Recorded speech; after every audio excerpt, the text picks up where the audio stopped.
Hello mga kapurita! Ang lulutuin natin ngayon ay sari-saring gulay, malunggay, saluyot at talbos ng kamote na nakuha lang natin sa likod bahay. Hindi mawawala syempre ang sardinas. Ayan. At ginayat na bawang at sibuyas. At syempre, pampadagdag lasa ay ang ating kalamansi. Okay, simulan na natin. Ayan, mag-isa muna tayo ng bawang. Isunod natin ang sibuyas. Ayan. Ilagay na natin yung ating sardinas. At syempre, hindi maaalis yung ating pagsimot sa sabaw niyan. Ayan.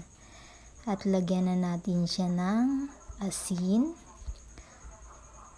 paminta. Kapag okay na, halu-haluin lang natin, syempre. At saka natin ilalagay ang ating gulay. Ayan, wag pong i-overcook ha, kasi mas masarap yan kapag hindi overcook.